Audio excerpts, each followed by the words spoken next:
Saudaraku seiman, kita tahu bersama-sama dan kita tentu pernah lalui dalam hidup kita. Bahkan mungkin sering sekali kita mimpi. Dan mimpi ini dijadikan oleh sebagian ulama sebagai dalil akal atau secara akal tentang buktinya ada alam gaib. Di antaranya Syekh Abu Bakar Jazair rahimahullah menjelaskan masalah itu dalam buku beliau tentang masalah mimpi itu bagian daripada bukti adanya alam gaib. Karena kita dalam kondisi tidur tapi melihat diri kita seperti naik di atas tunggangan. Kalau kita mungkin kendaraan sekarang, mungkin naik pesawat, ngobrol sama orang, makan. Kemudian juga ada hal-hal yang kadang-kadang yang kita tidak sukai, ya, mungkin berkelahi dan yang lainnya.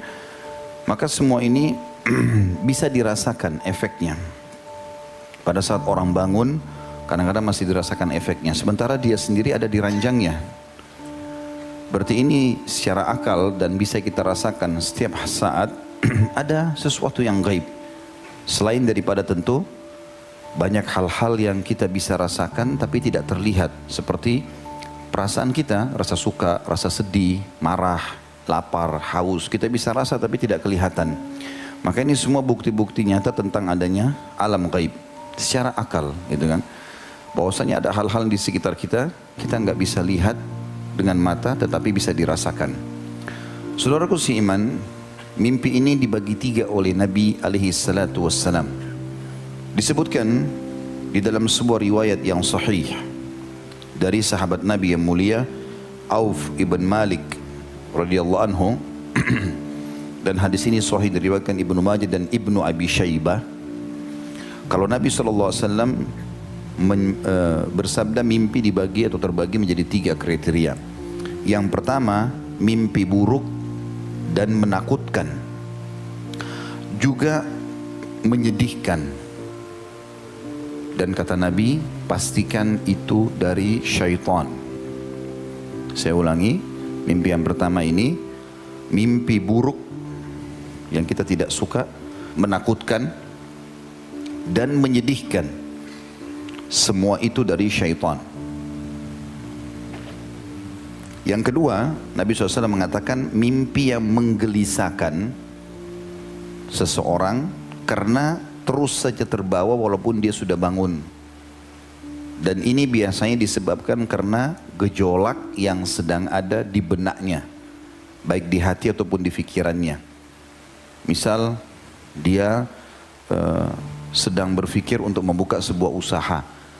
Terus kemudian dia berpikir untuk meminjam uang dari seseorang, atau dia berpikir untuk memodel tertentu tokohnya, kemudian dia mimpi melihat itu, gitu karena terbawa dengan perasaan dia.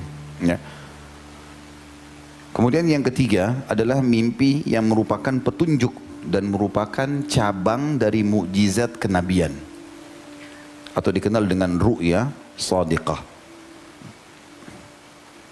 Juga dalam hadis yang lain, hadis yang sahih riwayat Bukhari, Abu Hurairah meriwayatkan radhiyallahu anhu bahwasanya Nabi alaihi salatu wassalam bersabda, mimpi itu tiga macam. Bisikan hati, maksudnya tadi di hadis yang sebelumnya poin nomor 2 ini ya. Bisikan hati artinya apa yang sedang terlintas di benak dia, yang terlalu dia fikirkan sehingga terbawa dalam mimpinya. Oh, dia lagi pengen sekali makan makanan tertentu dan dia tidak dapat, akhirnya datang dalam mimpi.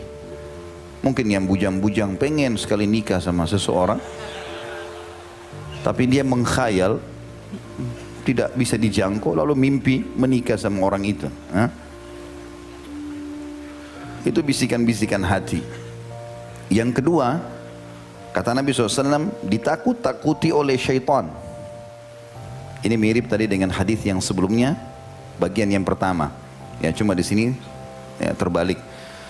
Dan yang ketiga, kabar gembira dari Allah. Kabar gembira dari Allah, atau tadi mirip juga dengan hadis sebelumnya. Dia adalah bagian ketiga, atau dikenal dengan ru'ya shadiqah. Teman-teman sekalian, beranjak daripada sabda Nabi SAW tadi, dua buah hadis yang sahih ini, Maka para ulama hadis merincikan, mengatakan bahwasanya mimpi yang pertama yang dianggap dari syaitan atau mimpi dari syaitan tidak perlu seseorang menceritakannya, apalagi ditakwilkan atau ditafsirkan. Semua yang membuat antum sedih, membuat antum gelisah, gak usah cerita, tutup mulutnya.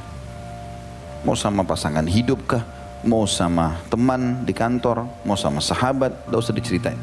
Sebagaimana riwayat Jabir radhiyallahu anhu dalam hadis yang sahih, hadis ini diriwayatkan Imam Muslim, bahwasanya seseorang laki-laki pernah datang kepada baginda Nabi alaihi salatu wassalam. Kemudian orang ini berkata, "Ya Rasulullah, aku mimpi melihat kepalaku dipenggal. Lalu kemudian kepalaku itu menggelinding dengan cepat dan aku berusaha mengejarnya untuk memegangnya. Apa yang dimaksud dengan itu ya Rasulullah?"